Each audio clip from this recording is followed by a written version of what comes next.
33년을 전선에서 버텨낸 군인이 빵집 하나를 지키지 못했습니다. 빵은 매일 팔린다. 망하기 어려운 장사 아닌가.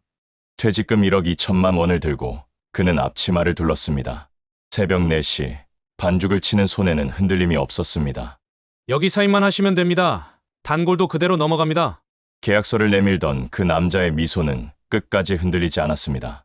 장부의 숫자는 깔끔했고 서류 어디에도 빈틈이 없었습니다. 사장님, 왜 웃지를 않으세요? 손님이 불편해해요. 33년간 경례를 받아온 사람에게 그 말은 비수였습니다. 이달도 적자입니다. 더 버티실 겁니까? 개업 12개월 만에 셔터가 내려졌습니다. 밀가루처럼 흩어진 퇴직금, 그리고 아무도 몰랐던 계약서의 비밀. 지금 창업을 준비하고 계십니까? 이 이야기는 바로 여러분의 퇴직금 이야기입니다. 오늘 방문해 주신 모든 분들께 항상 행복한 일이 가득하시길 기원합니다. 시작하기 전에 구독과 좋아요는 한 번씩 꼭 부탁드립니다. 지금부터 동네 빵집 차린 지 딱 1년, 33년 군 생활 퇴직금이 밀가루처럼 날아간 이유를 시작하겠습니다. 2019년 2월, 그는 33년을 입었던 군복을 벗었다. 저녁식은 단출했고 마지막 경례는 금방 끝이 났다. 식장을 채웠던 박수 소리도 오래 이어지지 못했다. 퇴임식장을 나서며 그는 서류 봉투 하나를 품에 안았다. 그 안에는 33년의 세월이 숫자로 정리되어 있었다. 퇴직금 1억 2천만 원. 그것이 그의 전생의 무게였다. 군인에게 훈장이란 목숨을 맞바꾸어 받아내는 것이다. 그는 그 훈장들을 말없이 서랍 깊숙이 밀어넣었다. 더 이상 계급도, 지시도, 대기하는 부하도 없었다. 노병은 처음으로 아무도 기다리지 않는 아침을 맞았다. 며칠 그는 집 안에서 멍하니 시간을 보냈다. 33년간 분 단위로 채워졌던 하루가 갑자기 텅 비었다. 그 공백이 조용히, 그러나 집요하게 그를 파고들었다. 무엇이든 시작해야 한다는 것만은 분명하게 느꼈다. 인터넷을 뒤지고, 지인들을 만나고, 발품을 팔았다. 창업 설명회도 2곳을 다녀왔고, 책도 몇 권 읽었다. 그러나 돌아오는 길마다 마음은 쉽게 정해지지 않았다. 긴 고민 끝에 그가 선택한 것은 동네 빵집이었다. 이유를 묻는 지인에게 그는 짧고 단호하게 답했다. 빵은 매일 팔린다. 망하기 어려운 장사 아닌가. 그 짧은 말에는 군 생활이 빚어낸 단단한 확신이 담겼다. 2019년 4월, 처음으로 흰 앞치마를 두르고 그는 섰다. 거울 속에 낯선 사람이 있었지만 그는 눈을 피하지 않았다. 새벽 4시 알람 없이도 그의 눈은 저절로 떠졌다. 33년간 몸에 새겨진 기상 습관은 어디에도 기대지 않았다. 반죽기 소리가 점호 나팔 소리를 조용히 대신했다. 밀가루가 피어오르는 주방에서 그는 홀로 서 있었다. 군복 대신 앞치마, 계급장 대신 밀가루 자국이었다. 그 모습을 알아보는 사람은 아무도 없었다. 작은 오븐에서 빵이 부풀어 오를 때 그는 숨을 참았다. 반죽을 치는 손에서는 아직 힘이 넘쳤다. 그는 이것이 마지막이자 가장 중요한 임무라고 다짐했다. 목표를 세우고 루틴을 짜고 의지를 단단히 다졌다. 첫날의 빵 냄새는 훈련소 시절 화약 냄새만큼 선명했다. 손은 여전히 어설폈지만 그의 눈빛은 흔들리지 않았다. 개업 현수막을 붙이는 날, 그는 오랜만에 어깨를 폈다. 그것이 그의 2번째 인생이 시작되는 순간이었다. 하지만 시장은 군대처럼 명령대로 움직이는 곳이 아니었다. 그 냉정한 진실을 그는 아직 알지 못하고 있었다. 개업 2달 전, 그는 전 주인을 처음 만났다. 약속 장소는 상가 근처의 작은 카페였다. 그 남자는 먼저 웃으며 자리에서 일어나 손을 내밀었다. 장사가 잘 됩니다. 개인 사정으로 넘기는 겁니다. 그 말은 부드러웠고 목소리에는 흔들림이 없었다. 노병은 오랜 습관대로 상대의 눈빛을 먼저 읽었다.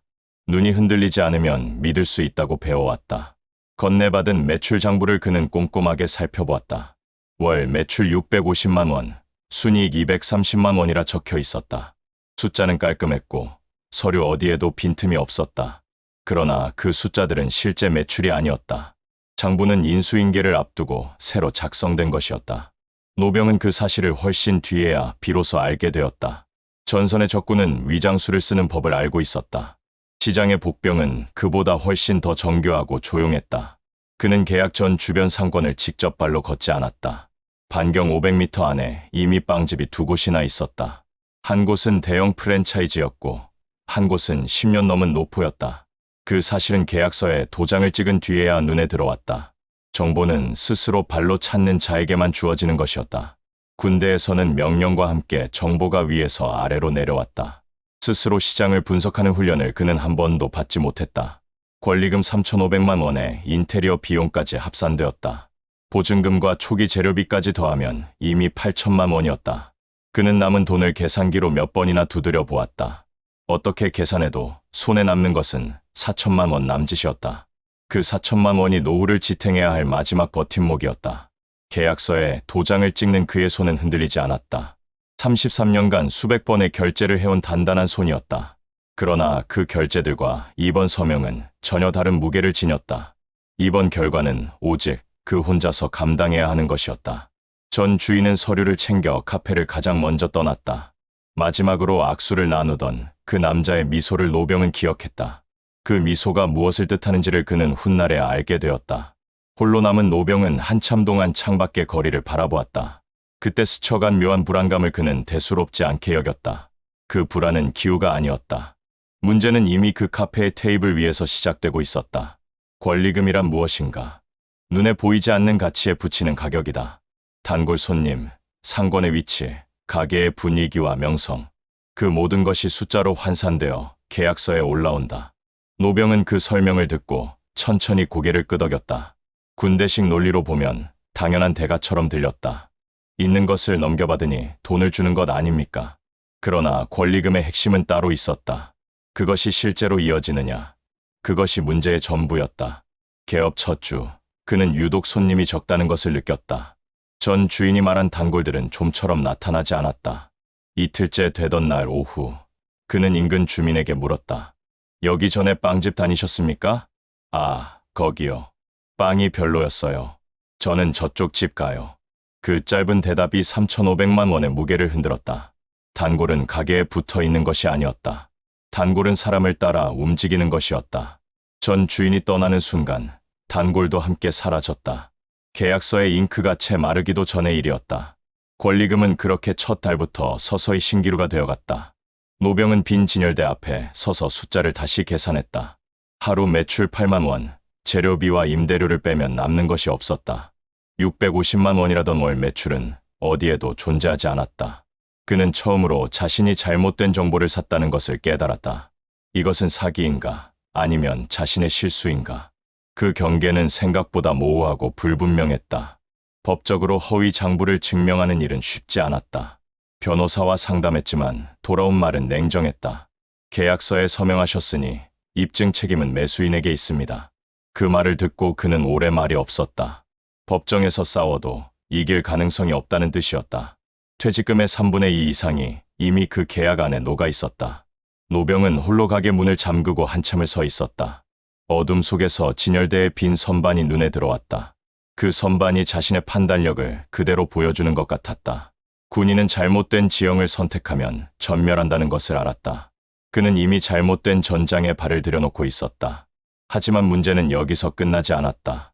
후퇴는 아직 그의 선택지에 없었다. 군대에서는 명령이 곧 결과였다. 지시하면 움직이고 움직이면 완수되었다. 33년간 그 방식이 단 한 번도 틀린 적이 없었다. 노병은 빵집도 같은 원리로 작동할 것이라 믿었다. 좋은 빵을 만들면 손님은 자연히 올 것이라 생각했다. 그러나 시장은 계급도, 명령도, 상하도 없는 곳이었다. 손님은 오라고 해서 오는 존재가 아니었다. 개업 초기, 그는 손님을 맞는 방식이 어색했다. 어서 오십시오라는 말이 입에서 쉽게 나오지 않았다. 33년간 그는 인사를 받아온 사람이었다. 허리를 굽히는 법을 배운 적이 한 번도 없었다. 어느 날 중년 여성 손님이 조심스럽게 말을 건넸다. 사장님, 좀 더 밝게 웃어주시면 안 될까요? 그 말이 비수처럼 그의 가슴에 조용히 꽂혔다. 평생을 육군 중령이라는 당당한 직함 뒤에 서 있었던 그에게 이름도 모르는 손님의 지적은 낯설고도 쓰라렸다. 30년 넘게 다져온 군인의 표정은 웃음과 거리가 멀었다. 손님의 말에 반박하고 싶은 충동이 속에서 치밀었다. 하지만 그는 이를 악물고 고개를 숙였다.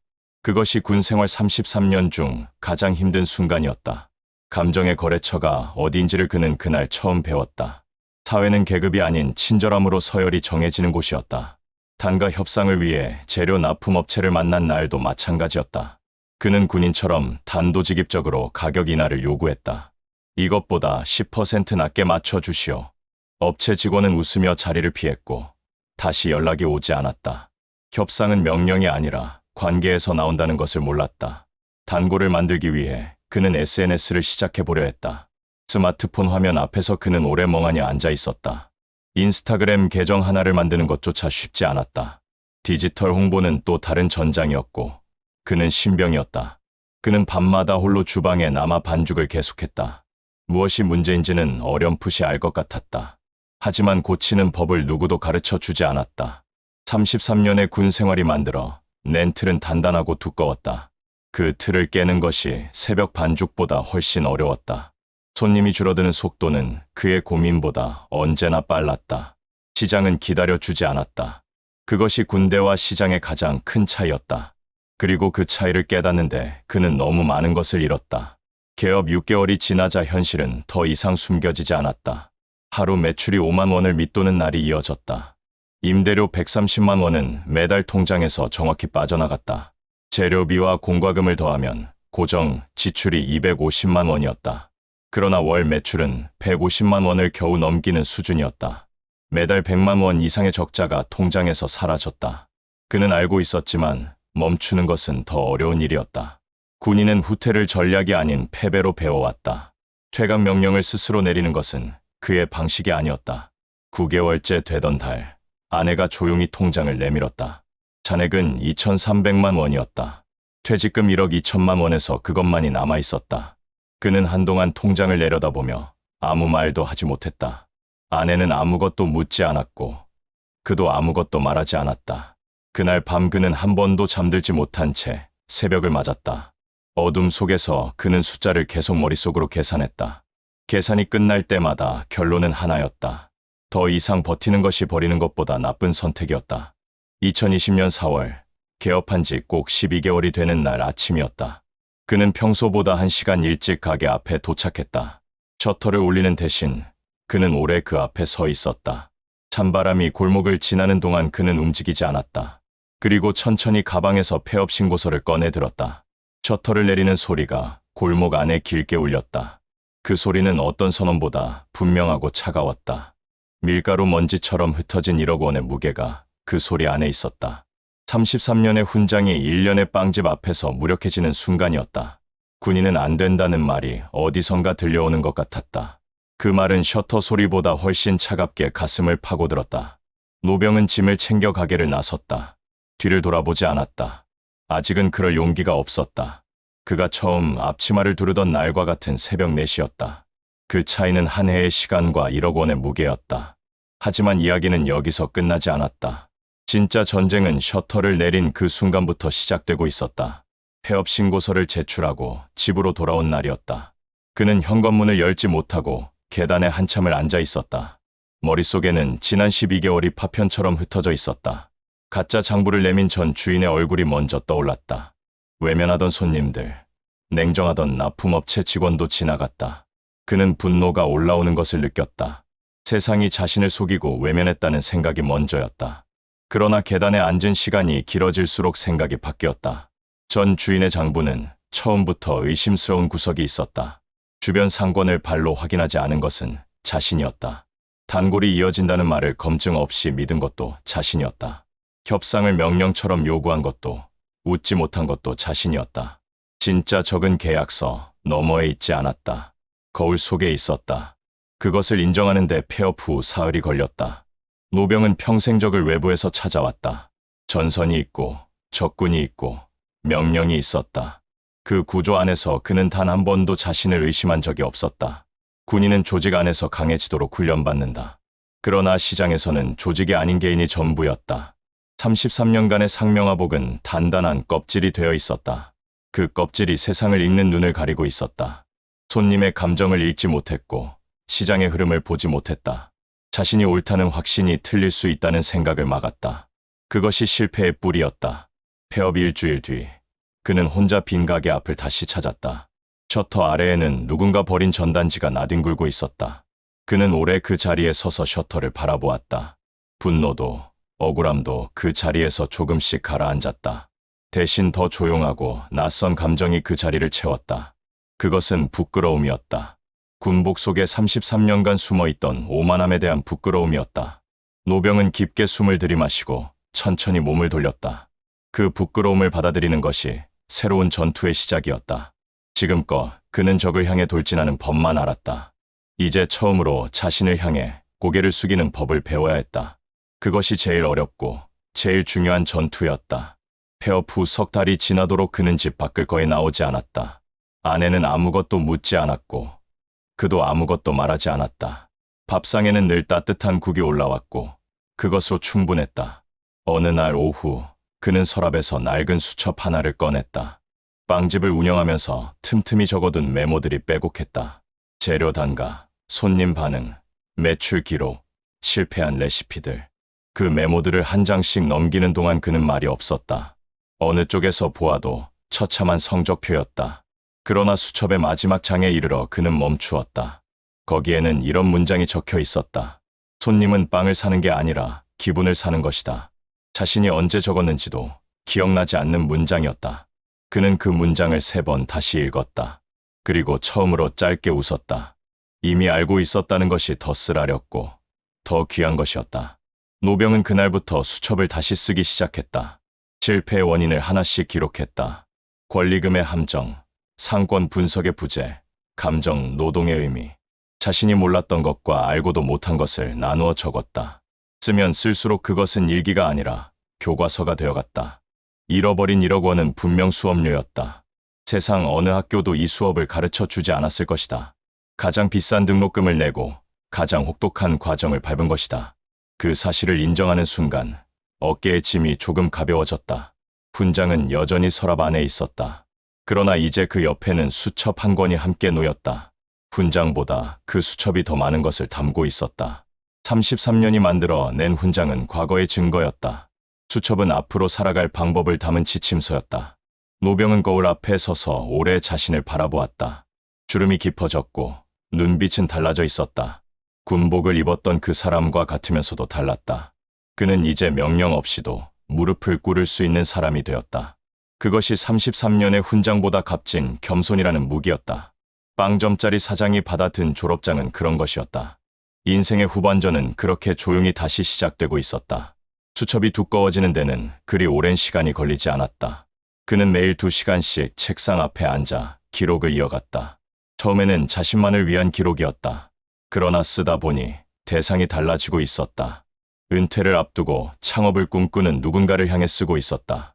자신처럼 군복을 벗고 앞치마를 두르려는 사람들.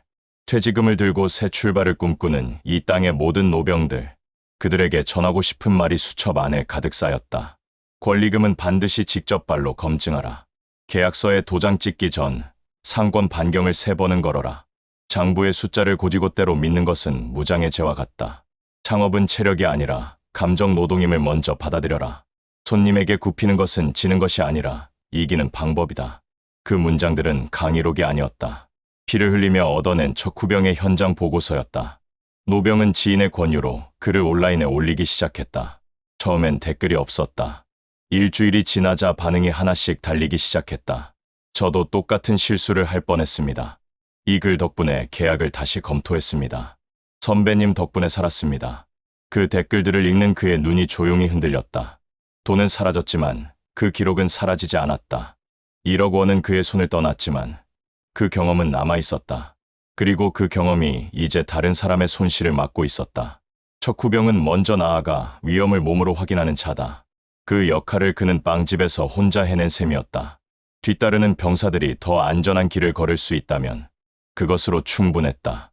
훈장은 서랍 안에 있고 수첩은 인터넷 어딘가에 있다. 그리고 그는 오늘도 새벽 4시에 눈을 뜬다. 더 이상 반죽을 치지 않아도 몸은 기억하고 있다. 그 습관이 이제는 기록을 위한 새벽이 되었다. 노병의 빵집은 1년 만에 문을 닫았다. 그러나 그의 마지막 보고서는 아직 닫히지 않았다.